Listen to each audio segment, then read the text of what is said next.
to the PowerPoint presentation that will give you detailed overview of our school, its policies, programs, and another important information.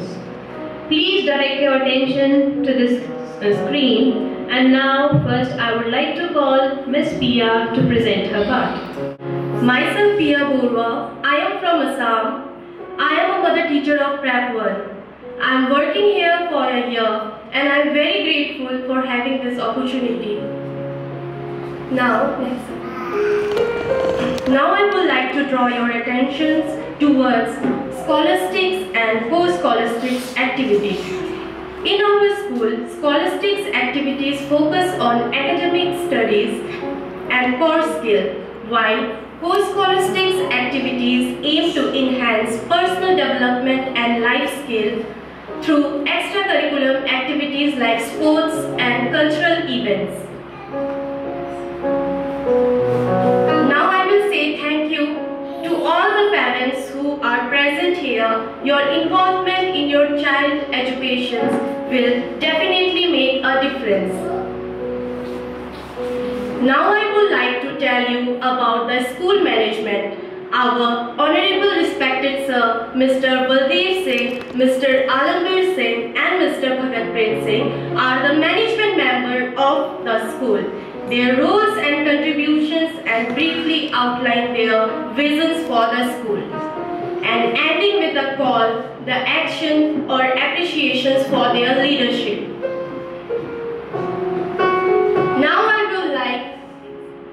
Now I would like to draw your attention towards our esteemed principal, Ms. Amandeep Kaur, who has been instrumental in shaping the vision and direction of our school. Thank you so much. Now I would like to call Ms. Kashish ma'am to continue the session. We are fortunate to have a wonderful team of coordinators. Sonam ma'am. She oversees the youngest learners from Prep 1 to Grade 2. Rupinder ma'am, she mentors the students in their middle school in Grade 3 to 8. Miss Nimrat ma'am, she provides guidance to our senior students from Grade 9 to Grade 12. Meet our amazing team that makes our school shine. This picture captures the dedicated individuals who makes the school a nurturing and thriving community. Trust me when I say this, our team is committed to providing students with the guidance and support they need to excel in academically and personally. Because academics ਦੇ ਨਾਲ ਬੱਚਿਆਂ ਦੀ personal growth ਤੇ ਧਿਆਨ ਦੇਣਾ ਵੀ equally important ਹੈ ਤਾਂ ਕਿ ਉਹਨਾਂ ਦੀ personality ਜਿਹੜੀ ਹੈ ਉਹ ਨਿਖਰ ਕੇ ਬਾਹਰ ਆਏ. Next, to provide a clear and organized academical journey, we follow 2 semester system. ਜਿਹੜਾ ਸਾਲ ਹੈ ਆਪਣਾ 2 semester ਚ ਅਸੀਂ ਵੰਡਿਆ ਹੋਇਆ ਹੈ. ਪਹਿਲਾ ਜਿਹੜਾ semester ਹੈ ਉਹ April ਤੋਂ ਲੈ ਕੇ September ਤੱਕ ਹੈ, ਜਿਹੜਾ ਕਵਰ ਕਰਦਾ ਹੈ ਇਨੀਸ਼ੀਅਲ ਕਰਿਕੂਲਮ ਨੂੰ, ਤੇ ਜਿਹੜਾ second semester ਹੈ ਉਹ ਹੈਗਾ October ਤੋਂ March ਤੱਕ, which continue where students continue to learn and they prepare themselves for the final evaluations.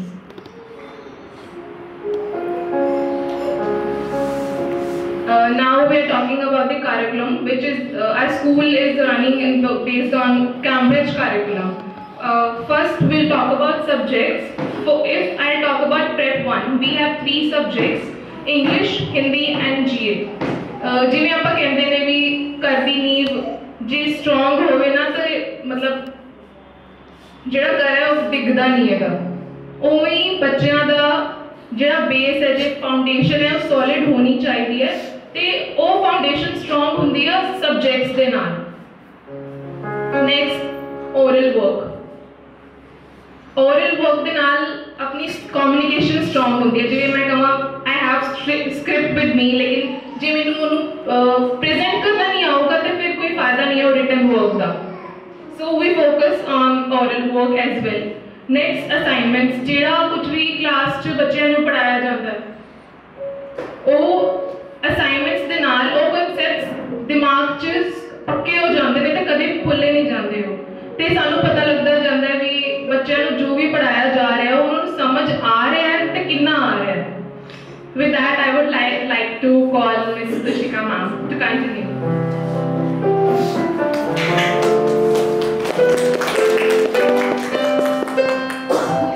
Good morning to one and all present here. I would like to explain you all about how our school helps teachers to bring best out of them, how our school provides training to our teachers. To begin with, I would like to say, according to our school management, training के ऊपर जो school management, the expense which they do, the management doesn't consider it as an expense. उन्होंने according एक expense नहीं बल्कि एक investment है, ਜਿਹੜਾ कि future school ਨੂੰ ही ਤੇ ਤੁਹਾਡੇ ਬੱਚਿਆਂ ਨੂੰ ही बहुत fruitful results जो है वो provide करेगा.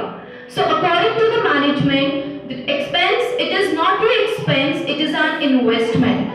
So management makes sure that they provide proper training to each and every teacher here. As you all know, time to time बहुत सारी CBSE वालों training programs ਜਿਹੜੀਆਂ ਨੇ ਉਹ launch ਕੀਤੀਆਂ ਜਾਂਦੀਆਂ ਨੇ, like online way ਤੇ offline way. We make sure that all the teachers in our school, they do join all the online and offline training programs which are provided by the CBSE. ताकि teachers ਜਿਹੜੇ ਨੇ, see एक class ਚ suppose 20 ਬੱਚੇ ਨੇ, 20 ਬੱਚਿਆਂ ਨੇ ਹਰ ਇੱਕ ਬੱਚੇ ਦਾ ਜਿਹੜਾ learning, you know, ਜਿਹੜੀ mental power, ਜਿਹੜਾ mental status ਹੁੰਦਾ ਹੈ, ਜਿਹੜਾ learn ਕਿਸੇ ਵੀ ਚੀਜ਼ ਨੂੰ ਸਿੱਖਣ ਦੀ ਉਹਦੀ power ਹੁੰਦੀ ਹੈ, ਉਹ ਸਾਰੀ ਵੱਖ-ਵੱਖ ਹੁੰਦੀ ਹੈ. So our teachers, they make sure कि हर बच्चे के according कोई customized lesson ਜਿਹੜਾ ਹੈ ਉਹ prepare ਕਰੇ, हर बच्चे ਦੇ ਉੱਤੇ focus ਕੀਤਾ ਜਾਵੇ, ਕੋਈ ਵੀ ਬੱਚੇ ਨੂੰ left out ਨਾ feel ਕੀਤਾ ਜਾਵੇ. Because our school ਦਾ ਜਿਹੜਾ main motive ਹੈ ਉਹ ਇਹ ਹੈ कि हर एक ਬੱਚਾ ਜਿਹੜਾ ਹੈ ਉਹ unique ਹੈ. So ਅਸੀਂ make sure ਕਰਦੇ ਹਾਂ कि teachers ਨੂੰ ਇਸ ਤਰੀਕੇ ਨਾਲ train ਕੀਤਾ ਜਾਵੇ कि हर एक ਬੱਚੇ ਨੂੰ ਉਹਦੇ mental level ਦੇ according, ਉਹਦੇ level ਦੇ according ਜਿਹੜੀ ਹੈ ਉਹਨੂੰ ਸਿਖਾਇਆ ਜਾਵੇ. We focus on play-based learning. We focus on creating a creative learning environment for all our students. ताकि यहाँ पर learning जो है, it's not only a learning, it's you know, they enjoy coming to the school, they enjoy learning here. Thank you so much. Now I would like to call Ms. Chandani to continue the session.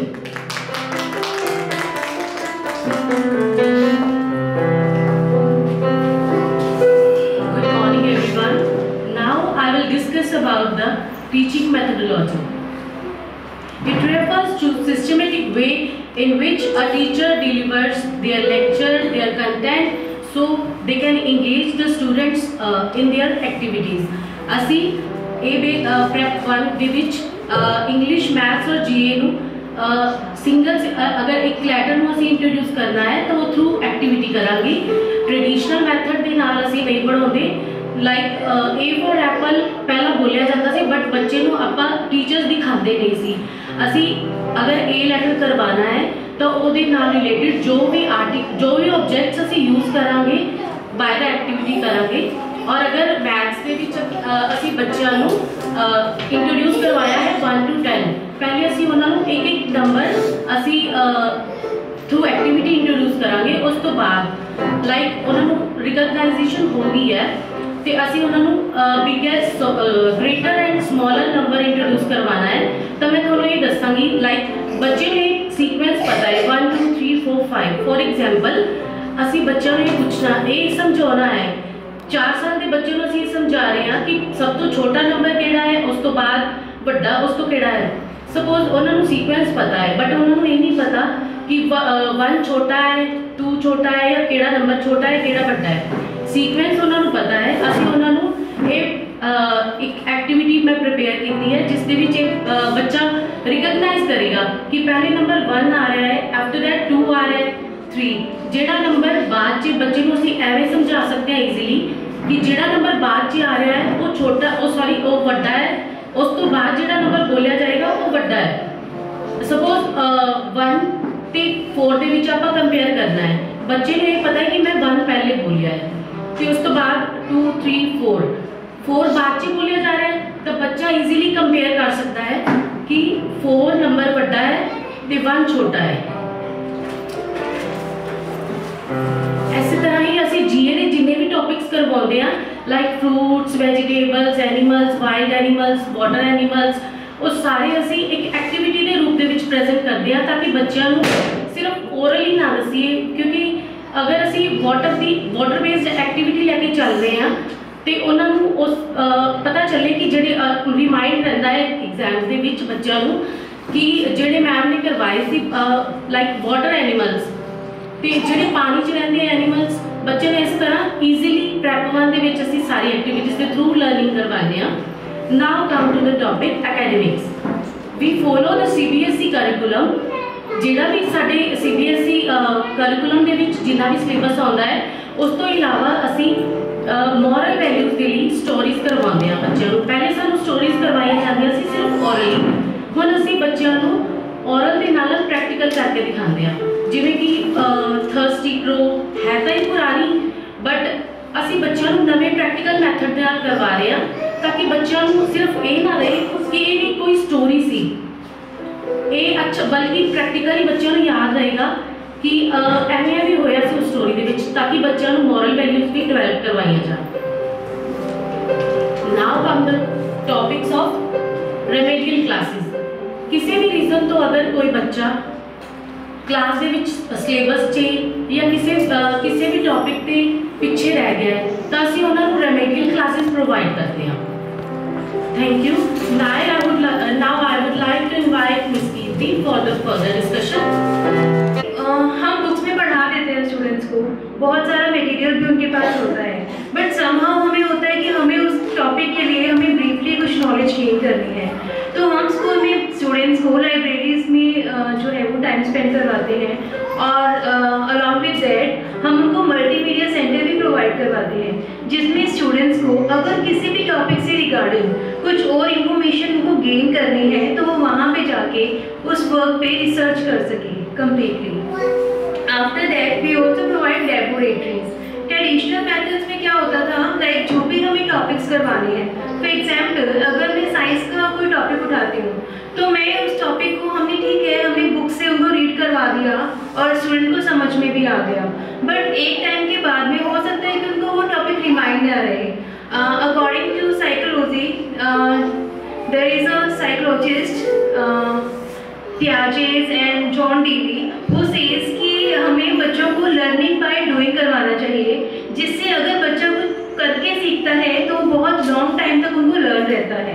Like अगर हम उनको theoretical knowledge के साथ साथ उनको हम practical knowledge भी provide करवाते हैं, जिसमें वो बच्चा कुछ करके सीखता है। लाइक केमिकल्स हैं, अगर हमें किसी स्टूडेंट को केमिकल से इंट्रोड्यूस करवाना है तो हम उनको वहाँ पे लेबोरेटरीज में ले जाके हम उनसे एक्सपेरिमेंट्स करवाते हैं, सो दैट कि वो अच्छे से उस टॉपिक को गेन कर सके, उनको नॉलेज प्रोवाइड हो सके कि ओके दैट कि ठीक है वो खुद से कर रहे हैं तो वो बहुत अच्छे से सीख रहे हैं उस फील्ड में। Next, sports activities. It includes gyms, fields, court which promote physical fitness, team work and overall well-being among students through various athletic activities. जैसे कि आप सबने देखा ही होगा कि हमारा स्कूल सिर्फ एकेडमिक पे ही नहीं, हमारा स्कूल स्टूडेंट के हर फील्ड पे फोकस करता है। लाइक हम एथलेटिक्स देख सकते हैं, स्पोर्ट्स देख सकते हैं, हर फील्ड में जो बच्चे हैं हमारे स्कूल के वो नेशनल एंड स्टेट लेवल पर भी परफॉर्म करके आए हैं और बहुत सारे मेडल्स जो हैं हमारे स्कूल के स्टूडेंट्स ने अचीव किए हैं। और ये सब हो पाया है कि हमारे पास वेल ट्रेंड जो फिजिकल कोच हैं, फिजिकल टीचर्स जो हैं वो हमने यहाँ पे अपॉइंट किए हुए हैं, जो बच्चों को गाइड करते हैं कि उनको अपनी फिटनेस के लिए क्या करना चाहिए और क्या उनको नहीं करना चाहिए, सो दैट कि उनको हर एक चीज़ की अच्छे से नॉलेज हो सके। And come to the point, course policy. Okay, अभी तक हमने बात की एकेडमिक की, लाइब्रेरीज की, स्पोर्ट्स की, बट जैसे कि कृष्णा मैम ने ऑलरेडी डिस्क्राइब किया था कि हम बच्चों को इंटरेस्ट के अकॉर्डिंग हम उनका जो सिलेबस है वो कस्टमाइज करते हैं, तो यहाँ पर भी ऐसा ही है कि course policy activities are extracurricular activities that enrich a student's education beyond the standard curriculum, fostering skill development and personal growth in areas like arts, sports and community services.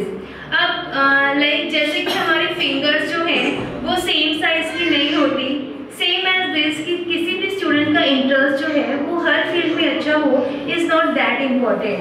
हो सकता है कि कोई स्टूडेंट एजुकेशन में अच्छा हो but कोई student जो है वो आर्ट में बहुत ही ज़्यादा अच्छे हो और म्यूजिक में भी किसी का बहुत अच्छा इंटरेस्ट हो.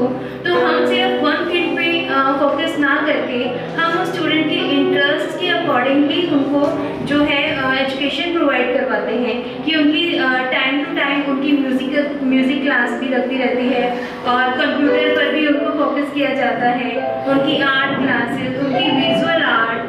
अभी बहुत टाइप्स की आर्ट जो है वो अभी ट्रेंड में है तो हम उनको सभी आर्ट से भी इंट्रोड्यूस करवाते हैं कि लाइक कहते हैं कि vocational education.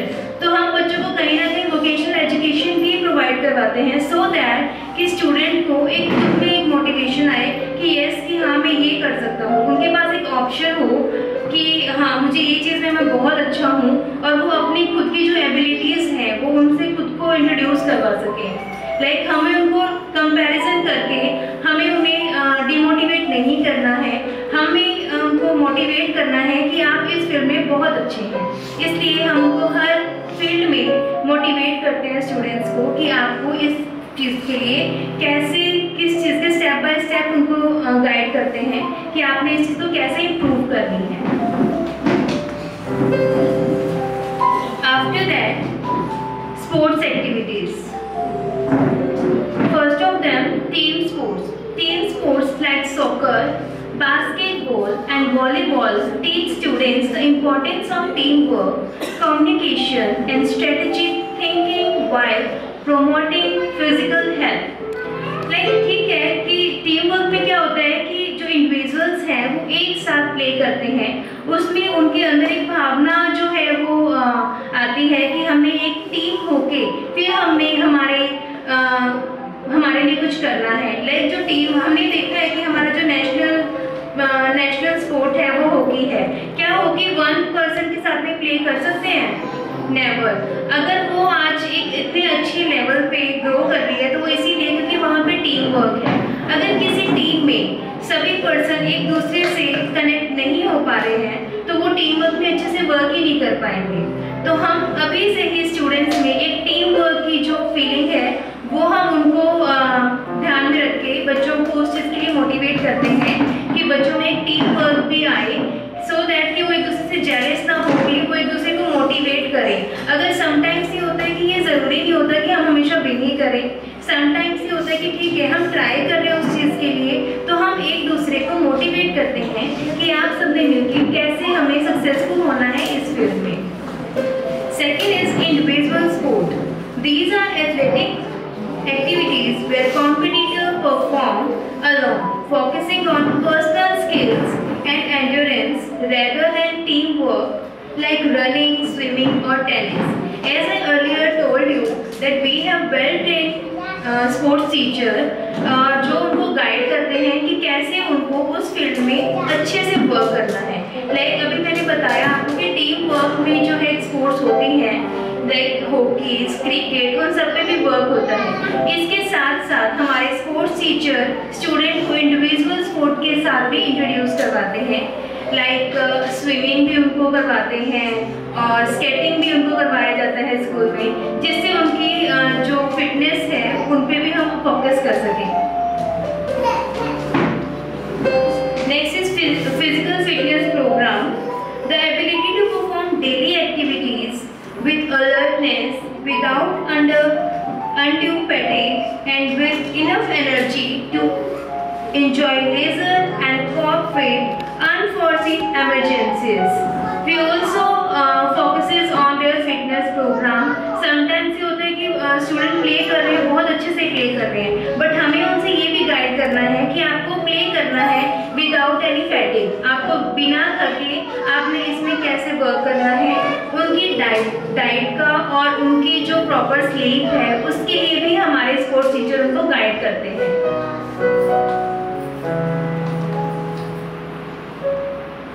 Next is outdoor spaces. Physical activities played in open environments, often referred to as sports or athletic games, and can include team sports or individual sports. We especially consider about the safety of the students, and also the play area will be very comfortable for the students.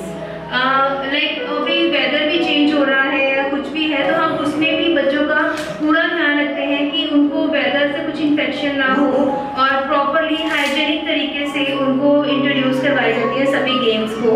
और sports के लिए भी हमारे school में बहुत achievements जो हैं हमने गेन किया है, और हमारे स्कूल के स्टूडेंट्स, सेक्रेड सोल्स स्कूल के स्टूडेंट्स जो हैं वो नेशनल स्टेट लेवल पर भी प्ले करके आए हैं, और उन्होंने बहुत अच्छा परफॉर्म करके सेक्रेड सोल्स का नाम जो है वो पूरे पंजाब में रोशन किया है।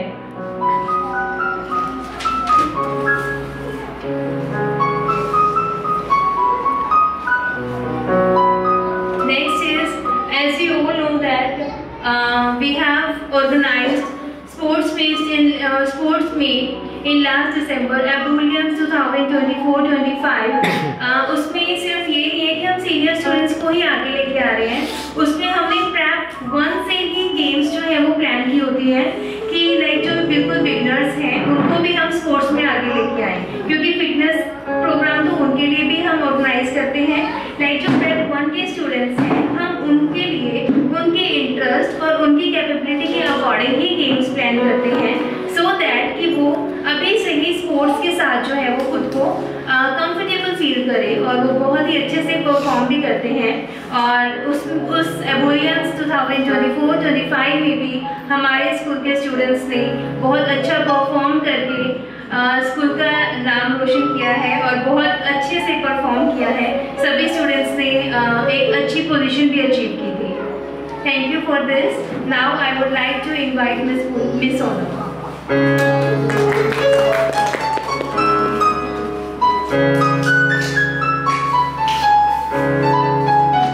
Thank you, ma'am. First of all, I would like to ask parents, is there anybody from your side? किसी भी मापिया ने कोई किसी साइड से कोई प्रॉब्लम है तो पूछ सकते हो, कोई क्वेरी है तो? Anyone? No? Okay. So now we will continue with the next music gallery. So as you know, our music gallery is a place of joy and inspiration. तो ये तो लाइक बच्चा अपना सोचता है कि को तो मेरा म्यूजिक पीरियड लगूंगा, को तो मैं डांस क्लास से जाऊंगा। हर बच्चे को अपना ऐसे टैलेंट दिखाने का मौका दिया जाता है। Look at these images. The smile, the collaboration, the sheer delight of creating music together. We offer a nurturing environment where children can explore their creative potential, build lasting friendship. मेरे लगता है हर एक मापे को अपने बच्चे में चांस जरूर देना चाहिए। Next we can move with the cultural activities. Moving forward, this slide showcases our vibrant cultural activities. This make our school so unique. ਇੱਥੇ ਆਪਾਂ ਬੱਚਿਆਂ ਨੂੰ ਖਾਲੀ ਕਿਤਾਬ ਨਾਲ ਨਹੀਂ ਜੋੜਦੇ ਹਾਂ, ਬੱਚਿਆਂ ਨੂੰ ਕਲਚਰਲ ਐਕਟੀਵਿਟੀਜ਼ ਨਾਲ ਵੀ ਜੋੜਿਆ ਜਾਂਦਾ ਹੈ। Imagine your child is celebrating different activities here, learning about global perspectives and broadening their horizons in a truly inclusive environment. Music ਦੇ ਨਾਲ ਬੱਚਿਆਂ ਨੂੰ ਇੱਥੇ ਆਪਾਂ singing, folk traditions, dance, painting ਸਭ ਸਿਖਾਇਆ ਜਾਂਦਾ ਹੈ। ਇੱਥੇ ਆਪਣੇ ਕੋਲ ਸਾਰੇ ਤਰ੍ਹਾਂ ਦੇ ਟੀਚਰਸ अपने आर्ट एंड क्राफ्ट की गल करिए, चाहे आप म्यूजिक की गल करिए, चाहे आप डांस की गल करिए, हर एक बच्चे को मौका दिता जाता है। सवेरे अपना एक 1 आवर एक एक्टिविटी पीरियड भी ऑर्गेनाइज कराया जाता है, जिहदे बच्चा आपके ही टैलेंट को उत्थे निखार सकता है। Now we talk about the city toppers. So very proud moment for our school. If we talk about the batch 2023-24, our Harsimrat Kaur, she got 97% in CBSE exam 10th class. Jigarjit Kaur 96.8, Ashwin Kaur 96%, Madhvi 94.2, Praprit Kaur 93.4%, Tanmay, Janvi and Anandpreet, they also scored 90 plus. Now we will move with the next aesthetic improvements. First is teacher integration. जे आप गल करिए इत्थे बच्चे नाल connection बनाने दी, खाली आपां किताबां ते ही नहीं रह जाना, बच्चा तो आपां इस तो वध पुछना कि किवें कनैक्शन बनाया जाए कि बच्चा वध तो वध जवाब पूछे ते आपदा एक्सप्लोर करे अपने आप नूं। इनू आपां कहना है टीचर नाल इंटीग्रेट होना, ते इन्ना एनवायरनमेंट क्रिएट करो कि बच्चा इन्ना कंफर्टेबल फील करे अपनी क्लास च कि ओहदा उत्थे दिल लग जाए, दिल करे कि मैं अपनी मैम नाल ही जाना है, ताकि बच्चे कोल स्कूल जाने की छुट्टी बारे सोचे ही ना। मेरे को काफ़ी एग्जाम्पल आते हैं, पेरेंट्स कहते हैं कि मैम तुसी स्कूल 2 दिन लिए बंद करता है, बच्चा जिद कर रहा है कि मेरी मैम नाल गल करवाओ। मतलब इस चीज़ को मैंने लगता है कि सच्ची च टीचर नाल बच्चा इन्ना कनेक्टेड है, इन्ना प्यार बच्चे का इन्ने टाइम च पै जाता है। Next we can talk about the inspiring interior. Our classes are so well furnished, fully AC and very comfortable environment we are providing here. And next is beautiful campus. Our school is divided into 2 blocks. Block A is for the primary wing and the block B for the senior wing. Next is parents का की role है। एक गल बहुत ज़्यादा जरूरी है कि ऐसे टीचर के नाल एक पेरेंट का भी बहुत बड़ा हथ होता बच्चे की प्रोग्रेस में। मैं मापिਆਂ ਨੂੰ सब तो एक बेनती करती हाँ कि जो ਤੁਹਾਡਾ बच्चा स्कूल आए तो ਤੁਸੀਂ डेली अपने बच्चे का स्कूल बैग जरूर चेक करना है, ਉਹਦੀ होमवर्क नोटबुक्स ਤੇ ਬਸ ਤੁਸੀਂ डेली चेक करो, ਉਹਨਾਂ ਦੀ ਡਾਇਰੀ ਤੇ ਤੁਸੀਂ डेली ਸਾਈਨ ਕਰੋ, ਸੋ ਦੈਟ ਟੀਚਰ ਨੂੰ ਵੀ ਪਤਾ ਹੋਏ ਕਿ ਤੁਹਾਡੇ ਬੱਚੇ ਦਾ ਆਹ ਹੋਮਵਰਕ ਸੀਗਾ ਤੇ ਤੁਸੀਂ ਉਹਨੂੰ ਰਿਵਾਈਜ਼ ਕਰਵਾਇਆ। Your notebook and books should be covered properly. ਤੁਹਾਡਾ ਬੱਚਾ ਸਕੂਲ ਤੇ ਟਾਈਮ ਤੇ ਪਹੁੰਚ ਰਿਹਾ ਹੈ, अपनी स्कूल वैन प्रोवाइड ਤੁਹਾਨੂੰ ਕਰਵਾਈਆਂ ਜਾ ਰਹੀਆਂ। ਜੇ ਕਿਸੇ ਦਿਨ ਵੀ ਕੋਈ ਵੈਨ ਆਪਣੀ ਲੇਟ ਹੁੰਦੀ ਹੈ, ਕੋਈ ਇਸ਼ੂ ਹੁੰਦਾ ਹੈ ਤਾਂ ਵੀ ਇੱਕ ਮੈਸੇਜ ਸ਼ੇਅਰ ਕੀਤਾ ਜਾਊਗਾ ਕਿ by this reason when is late by 10 or 15 minutes, ਉਹਦੇ ਵਿੱਚ ਤੁਹਾਨੂੰ ਕੋਈ ਅਸੀਂ ਅਸੁਵਿਧਾ ਨਹੀਂ ਹੋਣ ਦਿਆਂਗੇ। ਤੇ ਮਾਪਿਆਂ ਤੋਂ ਇੱਕ ਬੇਨਤੀ ਕੀਤੀ ਜਾਂਦੀ ਹੈ ਕਿ ਤੁਸੀਂ ਆਪਣੇ ਬੱਚੇ ਦਾ ਟਾਈਮ ਸਭ ਕੁਝ ਰੈਗੂਲਰ ਉਹਨੂੰ ਸਕੂਲ ਭੇਜੋ, ਛੁੱਟੀ ਘੱਟ ਤੋਂ ਘੱਟ ਕਰਵਾਉਂਦੀ ਤੁਸੀਂ ਉਹਨਾਂ ਦਾ ਦੇਖਿਆ। Now I will call to Miss Raman to continue the session.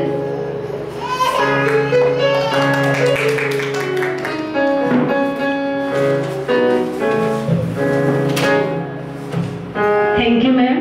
Good morning, one and all present here. As Sonal ma'am has told us about the parental role in child's life, I will continue it. ਆਪਾਂ ਗੱਲ ਕਰਾਂਗੇ general guidelines ਦੇ ਬਾਰੇ ਜੋ ਕਿ parents ਲਈ ਨੇ। First, I would like to talk about proper timetable for child. ਆਪਾਂ ਬੱਚੇ ਲਈ ਇੱਕ ਪ੍ਰੋਪਰ ਟਾਈਮ ਟੇਬਲ ਬਣਾਉਂਦੇ ਹਾਂ ਸਕੂਲ ਦੇ ਵਿੱਚ। ਉਹਦਾ ਮੇਨ ਜਿਹੜਾ ਮੋਟਿਵ ਕੀ ਹੁੰਦਾ ਹੈ, ਉਹਦਾ ਮੇਨ ਮੋਟਿਵ ਹੁੰਦਾ ਹੈ ਬੱਚੇ ਨੂੰ ਡਿਸਿਪਲਿਨ ਸਿਖਾਉਣਾ, ਤਾਂ ਕਿ ਹਰ ਚੀਜ਼ ਫॉर ਸਕੂਲ ਇਹ ਚੀਜ਼ ਹੁੰਦੀ ਹੈ ਕਿ ਸਕੂਲ ਦਾ ਸਭ ਕੁਝ ਸਮੂਥਲੀ ਚੱਲਦਾ ਰਹੇ, ਬੱਚਾ ਮਿਊਜ਼ਿਕ ਕਲਾਸਿਸ ਵੀ ਜਾਂਦਾ ਰਹੇ, ਬੱਚਾ ਗੇਮਸ ਲਈ ਵੀ ਜਾਂਦਾ ਰਹੇ। But at home we also have to plan a timetable for our child, an ideal time table.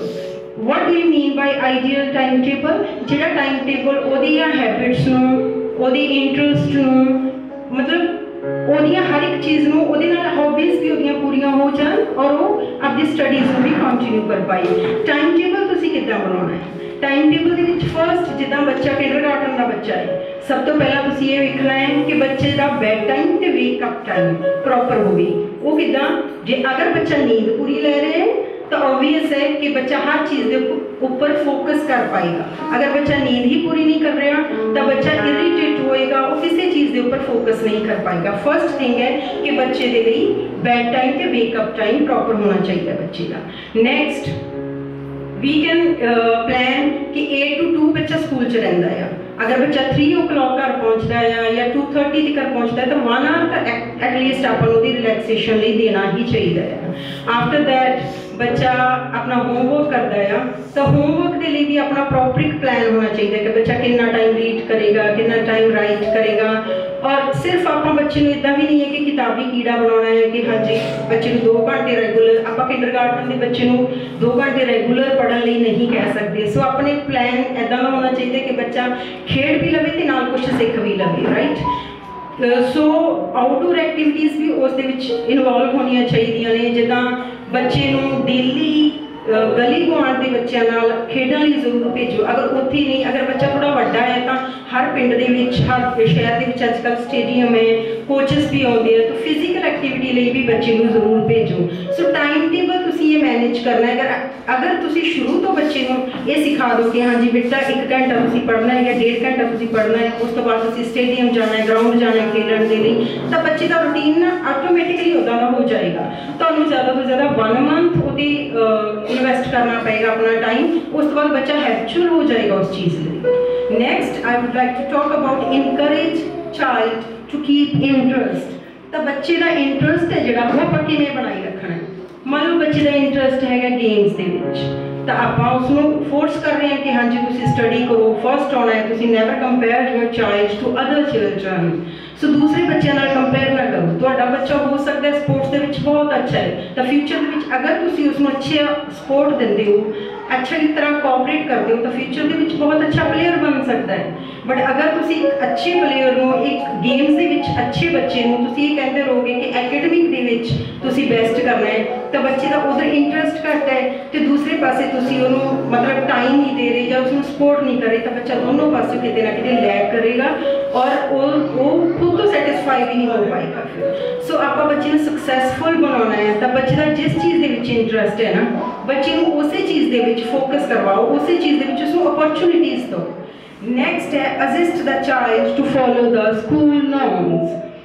School norms के विच की होंदा है कि अपने हर एक स्कूल के कुछ रूल्स होंगे हैं, जिदा अपने स्कूल के रूल्स ने कि girls have to make 2 braids, 2 चोटियां बना के आनी गर्ल्स ने, बॉयज़ के हेयर इस तो नीचे कट नहीं होने चाहिए, लॉन्ग नहीं होने चाहिए, या कोई हेयर स्टाइल जिदा अजकल चलते फैशनेबल उदा नहीं होने चाहिए, बच्चे के प्रॉपर यूनीफॉर्म होनी चाहिए है, प्रॉपर शूज़ पॉलिश होने चाहिए है। तब तुसी भी बच्चे को उस चीज़ की अप्रीशिएट करना है। स्कूल टीचर कहते रहेंगे of course it's our duty, तो असी बच्चे को इस चीज़ के लिए मोटिवेट करना है कि तुसी यूनीफॉर्म के विच आना है, तुसी टाइम पे स्कूल आना है, तुसी अपना लंच टाइम पे करना है, but it's your duty also. अगर तुसी मोटिवेट करोगे बच्चे को, तो बच्चा किते ना किते इस चीज़ के विच अपने आप हैबिचुअल हो जाएगा। सो उन्होंने डेली तुसी हाइजीनिक बनाना है आप बच्चे को। बच्चा अगर वो देखने के विच अच्छा लगेगा, कॉन्फिडेंट भी होएगा, हौली हौली उसको लगेगा कि हाँ मैं बहुत अच्छा लग रहा, आई एम गुड लुकिंग, तो वो अपने आप कॉन्फिडेंट हो जाएगा। तो बच्चे की कॉन्फिडेंस बनाने के लिए आपको बच्चे को मोटिवेट करना पड़ेगा इन्होंने चीज़ों के लिए भी कि वो आउटलुक भी आप अच्छी बना के रखिए। Next practice reading and writing. हम आप गल करते हैं reading and writing. As I have told you before that we have to plan an ideal timetable for the children. ਹੁਣ रीडिंग ਤੇ राइटिंग कितों शुरू होती है? आप सोचते हैं कि बच्चा तो जी चलो नर्सरी क्लास के विच ही जा रहे हैं, इन्नी कोई वड्डी गल नहीं है, स्कूल पढ़ के आ रहे, दैट्स ओके। बट रीडिंग उत्थों ही शुरू हो जाती है जितों बच्चा ABC सीखनी शुरू कर दिंदा है। ABC उन्हें अल्फाबेट्स उन्हें रेगुलर लिख ले, but if he doesn't know कि B केड़ी है, Y केड़ी है, Z केड़ी है, that how he can read the words in future. तो आप प्रैप वन के 3 साल के बच्चे को आप ही प्रैक्टिस देने क्लास के देने, टीचर्स अलग अलग तरह की एक्टिविटीज़ करवाते हैं। अगर बच्चे को A लैटर सिखा रहे हैं तो वो कम से कम 5 एक्टिविटीज़ होनी जिहदे नाल वो A लैटर को पहचानना सीख जाएगा। तो ये तुसी भी की करना है कि बच्चे की थोड़ी सी ये आदत बनानी है कि बच्चा खेलता ही कितने ना कितने उस चीज़ को रिकगनाइज करे, रीड करे वर्ड्स नंबर्स। प्रैप वन के नर्सरी के अगर वो अल्फाबेट्स की पहचान सीख गया, तो प्रैप 2 के बच्चा की सीखेगा फोनिक साउंड्स कि A B B C K। तो ये चीज़ा अगर फोनिक साउंड को प्रैप 2 के सीख गया, प्रैप 3 के बच्चा की सीखेगा उन्होंने फोनिक साउंड्स को ज्वाइन करना, फिर वर्ड्स बनाने सीखेगा। मतलब अल्फाबेट सीखिया, फिर फोनिक साउंड सीखिया बच्चे ने, फिर ज्वाइन करना सीखिया, फिर ग्रेड 1 तक उसकी रीडिंग है जी बहुत अच्छी हो जाएगी। तो फोनिक साउंड्स क्लीयर कितों होंगे जो बच्चा आप स्कूल पा देने 3 साल का बच्चा, 4 साल का बच्चा, तो उदों तो ही उसकी रीडिंग है जी प्रैक्टिस होनी बहुत जरूरी है। तो प्लस राइटिंग भी हर एक पेरेंट्स चाहता होंगे है कि साडा बच्चे की राइटिंग बहुत सुंदर होगी। इनफैक्ट टीचर्स भी चाहते होते हैं, अगर बीइंग अ टीचर मैनू ये होंगे है कि मेरी क्लास के बच्चे की हैंड राइटिंग बाकी सारिया क्लासेस तो वधिया होगी। सो वो आप बच्चे को इंटरस्टिंग अजकल राइटिंग बुक्स आउंदियां बहुत इंटरस्टिंग होंगी, अलग अलग तरह की राइटिंग बुक्स ਇਹ ਆਪਾਂ ਉਹਨੂੰ ਫੋਰਸ ਨਾ ਕਰੀਏ ਕਿ ਤੁਸੀਂ ਪੈਨਸਿਲ ਨਾਲ ਹੀ ਲਿਖਣਾ। ਬੱਚੇ ਦਾ ਇੰਟਰਸਟ ਹੈ ਉਹ ਕਲਰ ਨਾਲ ਉਸ ਨਾ ਬੁੱਕਸ ਤੇ ਲਿਖਣਾ ਚਾਹੁੰਦਾ ਤਾਂ ਕਲਰਸ ਦੇ ਦਿਓ, ਅਗਰ ਉਹ ਸਕੈਚ ਦੇ ਨਾਲ ਲਿਖਣਾ ਚਾਹੁੰਦਾ ਤਾਂ ਸਕੈਚ ਦੇ ਦਿਓ। ਬਿਕੋਜ਼ ਬੱਚੇ ਛੋਟੇ ਹੁੰਦੇ ਆ, ਉਹ ਜਿਹੜੇ ਛੋਟੇ ਬੱਚੇ ਕਿੰਡਰਗਾਰਟਨ ਦੇ ਜਿੱਥੋਂ ਉਹਨਾਂ ਦੀ ਰਾਈਟਿੰਗ ਬਣਦੀ ਹੈ ਨਾ, ਉਹ ਕਲਰਫੁਲ ਚੀਜ਼ਾਂ ਦੇ ਨਾਲ ਲਿਖਣਾ ਪਸੰਦ ਕਰਦੇ ਆ। ਉਹ ਪੈਨ ਜਾਂ ਪੈਨਸਿਲ ਦੇ ਇੰਨਾ ਇੰਟਰਸਟਡ ਨਹੀਂ ਹੁੰਦੇ ਜਿੰਨਾ ਉਹ ਸਕੈਚ ਪੈਨਸ ਦੇ ਵਿੱਚ ਇੰਟਰਸਟਡ ਹੁੰਦੇ ਆ। ਬਟ ਹਾਂ, ਇਹ ਮੇਕ ਸ਼ੋਰ ਕਰੋ ਕਿ ਬੱਚਾ ਫੇਅਰ ਨੋਟਬੁੱਕ ਤੇ ਸਕੈਚ ਪੈਨਸ ਵਗੈਰਾ ਨਾਲ ਨਾ ਲਿਖੇ। ਲੇਕਿਨ ਅਗਰ ਜਿਹੜੀਆਂ ਪ੍ਰਿੰਟਿੰਗ ਦੀਆਂ ਵਿੱਚ ਬੁੱਕਸ ਆਉਂਦੀਆਂ ਨੇ, ਜਿਹੜੀਆਂ ਇੰਟਰਸਟਿਡ ਬੁੱਕਸ ਆਉਂਦੀਆਂ ਨੇ, ਕ੍ਰੀਏਟਿਵ ਬੁੱਕਸ ਆਉਂਦੀਆਂ, ਐਜ਼ ਆਈ ਟੋਲਡ ਯੂ, ਆਪਾਂ ਐਕਸਟਰਾ ਬੁੱਕਸ ਦੇ ਦਿੰਦੇ ਆ ਬੱਚੇ ਨੂੰ ਘਰ ਵੈਸੇ ਪ੍ਰੈਕਟਿਸ ਲਈ, ਉਹਦੇ ਉੱਪਰ ਬੱਚਾ ਆਪਣੇ ਹਿਸਾਬ ਨਾਲ ਲਿਖੇ ਤਾਂ ਉਹ ਸਿੱਖ ਜਾਂਦਾ ਹੈ ਲਿਖਣਾ, ਐਂਡ ਉਹਦਾ ਹੈਂਡ ਹੈ ਜਿਹੜਾ ਉੱਥੇ ਸਟੇਬਲ ਹੋ ਜਾਂਦਾ ਹੈ। Next, completion of daily work. ਜਿੱਦਾਂ ਕਿ ਟਾਈਮ ਟੇਬਲ ਦੇ ਵਿੱਚ ਆਪਾਂ ਜਦੋਂ ਬੱਚੇ ਨੂੰ ਹੋਮਵਰਕ ਦੇ ਲਈ ਟਾਈਮ ਦੇ ਦਿੱਤਾ, ਜਦੋਂ ਆਪਾਂ ਬੱਚੇ ਦੇ ਪ੍ਰੋਪਰ ਉਸ ਨੂੰ ਆਪਾਂ ਟਾਈਮ ਦੇ ਦਿੱਤਾ ਕਿ ਹਾਂਜੀ ਇੰਨੇ ਟਾਈਮ ਤੁਸੀਂ ਸਟੱਡੀ ਕਰਨੀ ਹੈ, ਤਾਂ ਓਬਵੀਅਸਲੀ ਉਹਦਾ ਹੋਮਵਰਕ ਹੈ ਜਿਹੜਾ ਕੰਪਲੀਟ ਹੋ ਜਾਏਗਾ। ਕਈ ਵਾਰ ਆਪਾਂ ਕੀ ਕਰਦੇ ਹਾਂ ਕਿ ਚਲੋ ਹੋਮਵਰਕ ਇੱਕ ਦਿਨ ਨਹੀਂ ਹੋਇਆ, 2 ਦਿਨ ਨਹੀਂ ਹੋਇਆ, ਕੋਈ ਵੱਡੀ ਗੱਲ ਨਹੀਂ ਹੈ, ਬਟ ਬੱਚੇ ਦੀ ਉਹ ਹੈਬਿਟ ਬਣ ਜਾਂਦੀ ਹੈ। ਆਪਾਂ ਟੀਚਰ ਨੂੰ ਵੀ ਕਹਿ ਦਿੰਦੇ ਹਾਂ ਕਿ ਮੈਮ ਇਹਦਾ ਹੋਮਵਰਕ ਨਹੀਂ ਹੋਇਆ, ਚਲੋ ਕੋਈ ਗੱਲ ਨਹੀਂ, ਤੁਸੀਂ ਕੁਛ ਨਹੀਂ ਕਹਿਣਾ। ਟੀਚਰਸ ਦੇ ਆਪਣੇ ਐਫਰਟਸ ਕਰ ਰਹੇ ਹੈ ਨਾ, ਬਟ ਕੀ ਹੁੰਦਾ ਕਿ ਅਗਰ ਤੁਸੀਂ ਹੋਮਵਰਕ ਨਹੀਂ ਕਰਵਾਓਗੇ, 3 ਦਿਨ ਨਹੀਂ ਕਰਵਾਓਗੇ, 4 ਦਿਨ ਨਹੀਂ ਕਰਵਾਓਗੇ, ਬੱਚਾ ਖੁਦ ਹੀ ਛੱਡ ਦੇਗਾ। ਉਹਨੂੰ ਇਹ ਲੱਗੇਗਾ ਕਿ ਟੀਚਰ ਵੀ ਕੁਛ ਨਹੀਂ ਕਰ ਰਹੀ ਹੈ ਐਂਡ ਪੇਰੈਂਟਸ ਵੀ ਇੰਨੇ ਐਫਰਟਸ ਨਹੀਂ ਕਰ ਰਹੇ ਹੋਮਵਰਕ ਲਈ ਕਿ ਚਲੋ ਇੰਨਾ ਜ਼ਰੂਰੀ ਨਹੀਂ ਹੈ। ਅਗਰ ਆਪਾਂ ਹੋਮਵਰਕ ਬੱਚੇ ਨੂੰ ਡੇਲੀ ਕਰਵਾਵਾਂਗੇ ਨਾ, ਤਾਂ ਉਹ ਆਪਣੇ ਆਪ ਨੂੰ ਪਤਾ ਚੱਲ ਜਾਏਗਾ ਕਿ ਇਹ ਤਾਂ ਸਕੂਲ ਦਾ ਰੂਲ ਹੈ ਜਾਂ ਇਹ ਮੇਰੇ ਲਈ ਜ਼ਰੂਰੀ ਹੈ। ਉਹਨੂੰ ਟਾਈਮ ਟੇਬਲ ਦੇ ਨਾਲ ਉਹ ਇਹ ਚੀਜ਼ ਵੀ ਸਿੱਖੇਗਾ ਕਿ ਮੈਂ ਆਪਣਾ ਹੋਮਵਰਕ ਵੀ ਕੰਪਲੀਟ ਕਰਨਾ ਹੈ, ਮੈਂ ਰੀਡਿੰਗ ਤੇ ਰਾਈਟਿੰਗ ਦੀ ਪ੍ਰੈਕਟਿਸ ਵੀ ਕਰਨੀ ਹੈ, ਔਰ ਟਾਈਮ ਦੀ ਵੈਲਿਊ ਵੀ ਸਿੱਖੇਗਾ ਕਿ ਉਹ ਐਵਰੀ 15 20 ਮਿੰਟਸ 25 ਹਰ ਇੱਕ ਪਲ ਦੀ ਉਹਨੂੰ ਵੈਲਿਊ ਹੋਏਗੀ ਕਿ ਹਾਂ ਇੰਨਾ ਟਾਈਮ 'ਚ ਮੈਂ ਇਹ ਕੰਮ ਕਰਨਾ ਹੈ, ਉਸ ਤੋਂ ਬਾਅਦ ਮੈਂ ਆਪਣੀ ਆਊਟਡੋਰ ਐਕਟੀਵਿਟੀ ਲਈ ਜਾਣਾ ਹੈ। ਸੋ ਬੱਚਿਆਂ ਨੂੰ ਇਸ ਚੀਜ਼ ਲਈ ਮੋਟੀਵੇਟ ਜ਼ਰੂਰ ਕਰਨਾ ਹੈ। Next, listen to your child with empathy. ਆਪਾਂ ਕੀ ਕਰਦੇ, most of the parents are working these days, they are very busy in their daily routine, right? ਆਪਾਂ ਕੀ ਕਰਦੇ ਹਾਂ ਕਿ ਬੱਚਾ ਆਪਾਂ ਨੂੰ ਕੁਝ ਦੱਸ ਰਿਹਾ ਹੈ ਤੇ ਆਪਾਂ ਇਗਨੋਰ ਕਰ ਦਿੰਦੇ ਹਾਂ, ਆਪਾਂ ਆਪਣੇ ਫੋਨ 'ਚ ਬਿਜ਼ੀ ਹਾਂ ਜਾਂ ਆਪਾਂ ਆਪਣੇ ਸਪੈਸ਼ਲੀ ਮਦਰਸ ਕਿਚਨ 'ਚ ਬਿਜ਼ੀ ਹੈ। ਤਾਂ ਤੁਸੀਂ ਕਦੇ ਵੀ ਆਪਣੇ ਬੱਚੇ ਨੂੰ ਇਗਨੋਰ ਨਹੀਂ ਕਰਨਾ। ਬੱਚਾ 1 ਟਾਈਮ 2 ਟਾਈਮ 3 ਟਾਈਮ ਤੁਹਾਨੂੰ ਦੱਸ ਰਿਹਾ ਹੈ, ਬਟ ਤੁਸੀਂ ਉਸ ਚੀਜ਼ ਨੂੰ ਇਗਨੋਰ ਕਰੋਗੇ। ਤੁਸੀਂ 1 ਦਿਨ ਇਗਨੋਰ ਕਰੋਗੇ, 2 ਦਿਨ ਇਗਨੋਰ ਕਰੋਗੇ, 3 ਦਿਨ ਇਗਨੋਰ ਕਰੋਗੇ, ਚੌਥੇ ਦਿਨ ਉਹ ਤੁਹਾਨੂੰ ਦੱਸਣਾ ਬੰਦ ਹੀ ਕਰ ਦੇਗਾ। ਉਹਨੂੰ ਲੱਗੇਗਾ ਕਿ ਮੇਰੀ ਗੱਲ ਨਹੀਂ ਸੁਣੀ ਜਾ ਰਹੀ। ਫॉर एग्जाम्पल, किसी बच्चे की पेंसिल चोरी, कोई दूसरा बच्चा पेंसिल ले लेता है। सपोज करो इस चीज़ में कि बच्चा घर जाके तुहानूं दसदा है कि मम्मा उसने मेरी पेंसिल चोरी कर ली, बट तुसी फोन ते हो या तुसी किचन चो तुसी इग्नोर कर देंदे हो। फिर वो बच्चा नैक्सट डे कोई छोटी जी कंप्लेंट तुहाडे कोल लैंदा है, 3rd 4th डे वो बच्चा खुद डिसीजन लेगा, बिकॉज उन्होंने लगेगा ना मम्मा ने सुनिया है मेरी गल, ना फैमिली कोई सुन रहा है, तो खुद डिसीजन वो की लेगा, उस बच्चे को मारेगा या उसकी पेंसिल खुद चोरी कर लेगा, राइट? तो बच्चे को ध्यान नाल सुनो, उसदे इंटरस्ट को देखो, तो बच्चे को कभी भी इग्नोर ना करो, उन्होंने वध तो वध टाइम दो, बिकॉज काम सारी जिंदगी चलता रहना है, बट बच्चों को हमेशा पेरेंट्स के टाइम की जरूरत रहती है। Okay, next, digital presence showcasing the school online. अगर तुसी स्कूल के बारे कोई भी अपडेट लैनी चाहते हो तो साढ़े कोल अपने इंस्टाग्राम फेसबुक ये ऐप्स ने जिहदे जिवें बच्चे का कोई भी एक्टिविटी स्कूल के होंदी है तो उहदियां फोटोज़ उहदियां वीडियोज़ तुहाडा बच्चा कोई स्टेज पे बोल रहा है, everything we upload on these apps.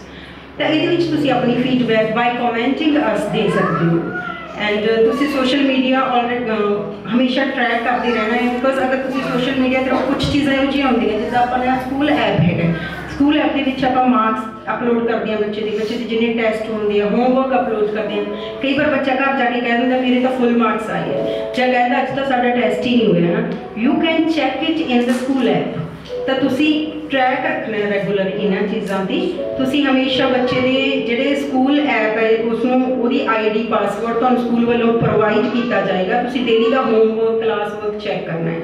And if तुहाडी अगर कोई भी क्वेरी है than are teachers are always there, साडे टीचर्स हमेशा तुहानूं कोऑपरेट करनगे। स्पैशली अजकल बच्चे की प्रॉब्लम आउंदी है कि बच्चे फोन बहुत देखते हैं, सो साडे टीचर्स सब तो पहला ये हैबिट छुड़ाउण की हर पॉसीबल कोशिश करते हैं। ये तुहानूं कोऑपरेट करना पेगा टीचर्स के नाल, बट मेक श्योर कि बच्चा किंडरगार्टन का बच्चा स्पैशली तो कोई भी बच्चा मैं ये समझती हूँ कि फ़ोन देखना बच्चे के लिए कोई अच्छी चीज़ नहीं है। अगर पेरेंट्स बट अगर बच्चा ਤੁਹਾਨੂੰ रेगुलर देख रहे फोन देखते हो तो वो ਤੁਹਾਡੀ नकल करेगा ही करेगा। पर फिर भी अगर ਤੁਹਾਨੂੰ कोई ज़्यादा दिक्कत आ रही है इस चीज़ की कि बच्चा ਤੁਹਾਨੂੰ सुन नहीं रहा, बहुत ज़्यादा फोन देखता है, we are always there to help you. Okay, thank you. And if there is any query please tell parents. अगर ਤੁਹਾਨੂੰ कोई भी क्वेश्चन पूछना है किसी तरह का please tell. No queries there? Okay, thank you so much.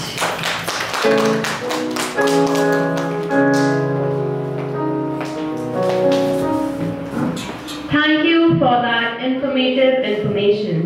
मेरी उम्मीद है तनु स्कूल बारे बहुत सारी जानकारी मिल गई होगी। Now I would like to request our respected principal ma'am to address the gathering and share the words of wisdom. Please give a big round of applause.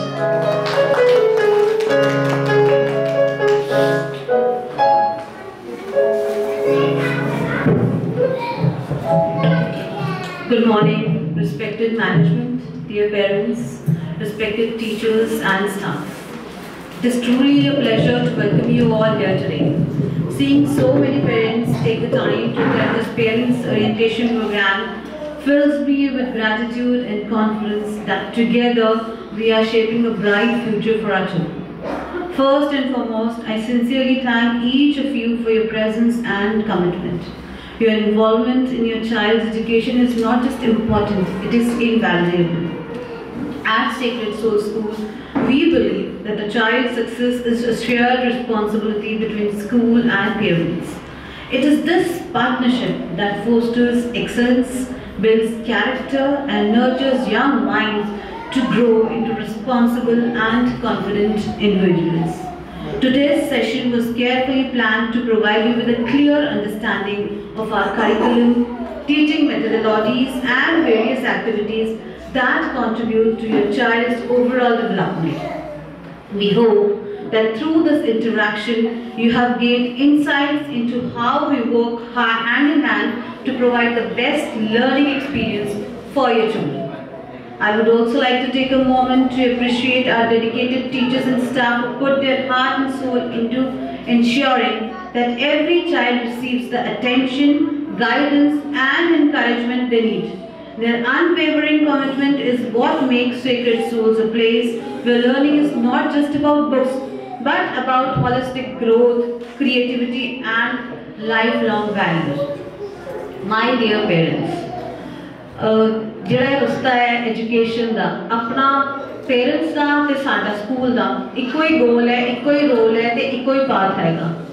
ਸੋ ਆਪਾਂ ਇੱਕ ਫੈਮਿਲੀ ਤਰ੍ਹਾਂ ਇੱਕ ਦੂਜੇ ਨਾਲ ਜੁੜਨਾ ਹੈਗਾ ਤਾਂ ਕਿ ਆਪਾਂ ਬੱਚਿਆਂ ਨੂੰ ਬੈਸਟ ਐਜੂਕੇਸ਼ਨ ਪ੍ਰੋਵਾਈਡ ਕਰ ਸਕੀਏ, ਬਿਕੋਜ਼ ਇਹਦੇ ਵਿੱਚ ਤੁਹਾਡਾ ਵੀ ਸੇਮ ਹੀ ਰੋਲ ਹੈਗਾ।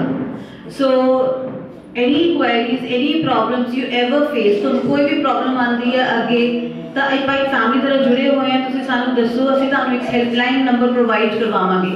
ਸਾਡੇ ਸਕੂਲ ਦੀ ਖਾਸ ਗੱਲ ਹੈ ਕਿ ਅਸੀਂ ਇੰਡੀਵਿਜੂਅਲ ਡਿਫਰੈਂਸਿਸ ਦੇ ਅਕੋਰਡਿੰਗ ਹਰ ਬੱਚੇ ਨੂੰ ਡਿਫਰੈਂਟਲੀ ਕੇਟਰ ਕਰਦੇ ਹਾਂ। ਸਾਡੇ ਕੋਲ ਹਰ ਤਰ੍ਹਾਂ ਦਾ ਬੱਚਾ ਆ ਰਿਹਾ, ਸਾਡੇ ਕੋਲ ਵੀਕ, ਇੰਟੈਲੀਜੈਂਟ, ਐਵਰੇਜ। ਸਾਡਾ ਕੋਈ ਮਕਸਦ ਨਹੀਂ ਬੱਚੇ ਨੂੰ ਡੀਮੋਟੀਵੇਟ ਕਰਨ ਦਾ, ਅਸੀਂ ਉਹਨਾਂ ਦੀਆਂ ਕੁਆਲਿਟੀਜ਼ ਤੇ ਕੰਮ ਕਰਦੇ ਹਾਂ, ਜਿਹੜੀਆਂ ਉਹਨਾਂ ਦੀਆਂ ਕਮੀਆਂ ਉਹਨਾਂ ਨੂੰ ਦੂਰ ਕਰਨ ਦੀ ਕੋਸ਼ਿਸ਼ ਕਰਦੇ ਹਾਂ। ਇਹ ਸਾਡਾ ਗੋਲ ਹੈ ਤੇ ਗੋਲ ਵਿੱਚ ਆਪਾਂ ਮਿਲ ਕੇ ਇੱਕ ਫੈਮਿਲੀ ਤਰ੍ਹਾਂ ਕੰਮ ਕਰਨਾ ਹੈ। ਇਹ ਨਹੀਂ ਹੈ ਕਿ ਆਪਣੇ ਕੋਲੇ ਪ੍ਰੋਬਲਮਸ ਨਹੀਂ ਆਉਣੀਆਂ, ਅੱਗੇ ਪ੍ਰੋਬਲਮਸ ਵੀ ਆਉਣੀਆਂ related to various domains, but ਅਸੀਂ ਹਰ ਟਾਈਮ ਤੁਹਾਡੇ ਲਈ ਅਵੇਲੇਬਲ ਹੈ ਕਿ ਤੁਸੀਂ ਸਾਡੇ ਕੋਲੇ ਕੰਫਰਟੇਬਲੀ ਆਓ, ਗੱਲ ਕਰੋ। Management, principal, teachers, every time everybody is available for you. So I hope this session was fruitful for each one of you, and if you have any queries further, please contact us. Thank you so much. As we come to the end of today's session, I would like to thank each and every one of us for being part of this wonderful parents orientation. Your presence and involvement mean the world to us as we work together to shape the future of your children. We look forward for a wonderful journey and hope to continue building this partnership with you all. Thank you once again. Thank you everyone.